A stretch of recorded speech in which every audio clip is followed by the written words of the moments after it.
বুবু জানেন, আমি যখন কাউকে খেতে দেখতাম, বিশেষ করে দুধ খেতে দেখতাম, আমি না খুব খেতে চাইতাম, কারণ না আমার সারাক্ষণ ক্ষুধা ছিল পিঠে, এত ক্ষুধা। আসসালামু আলাইকুম। আমি দুটো কষ্টের গল্প শেয়ার করব, সিঙ্গেল মাদের গল্প শেয়ার করব।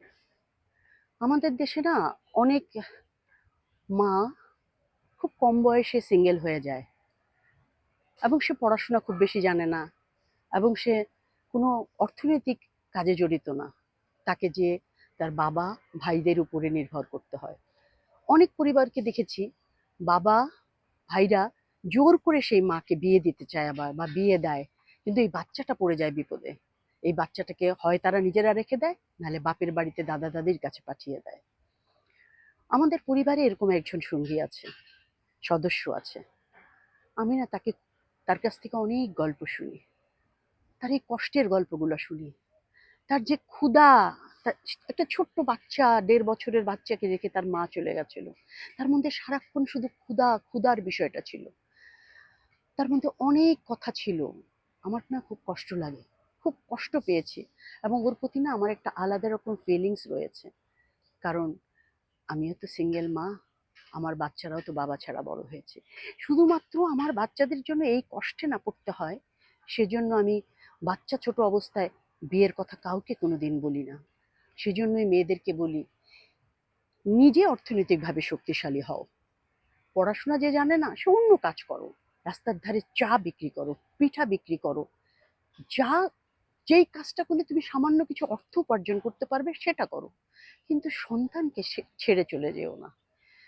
আসলে এই গল্পগুলো, আসলে অনেক গল্প বলতে পারবো না, অনেক কষ্টের গল্প থাকে। আরেকটা গল্প বলি, সেরকম একজন ছেলের গল্প বলবো। এটা আমাকে একজন আমার রিলস গুলো দেখে সে আমাকে ফোন করে জানিয়েছিল। উনি পড়াশোনায় খুব ভালো ছিলেন। ওনাদের বাবা মারা গিয়েছিল, এবং মাকে অন্য জায়গায় জোর করে বিয়ে দিয়েছিল, এবং সেই ছেলে তার চাচির বাসায় বড় হয়েছিল, এবং ভীষণ পড়াশোনায় ভালো ছিল। তার চাচাতো ভাই একজন বুয়েটে পড়েছিল, সেও বুয়েটে চান্স পেয়েছিল, কিন্তু তাকে ওখানে পড়ানো হয়নি, তাকে পলিটেকনিকে পড়ানো হয়েছিল।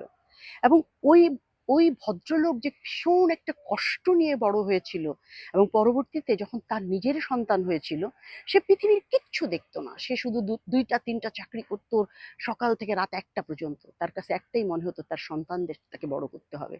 এবং তার ওয়াইফও তার সঙ্গে একটা ভীষণ ফাইট দিয়েছিল। তার সন্তানরা আজকে বিদেশে পিএইচডি করছে, ২ সন্তানই খুবই ভালো অবস্থায় আছে। কিন্তু ওই ভদ্রলোক যখন একটা স্থির সময় আসছে, তখন ওই ভদ্রলোক অসুস্থ হয়ে গেছে, প্যারালাইজড হয়ে গেছে।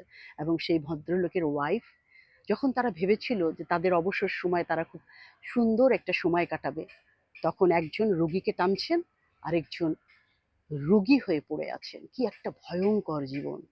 সেজন্য সব সিঙ্গেল মাদেরকে বলবো, আবার সঙ্গী গ্রহণ করার আগে চিন্তা করবেন।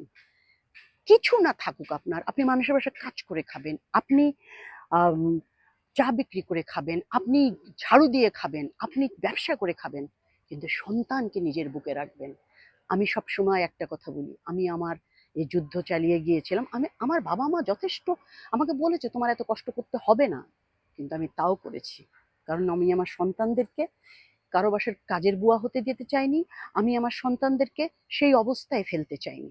সেজন্য সিঙ্গেল মাদেরকে বলবো, ভীষণ শক্তিশালী হন। আল্লাহ উপরে আছে, আপনি নিচে শক্তিশালী হন।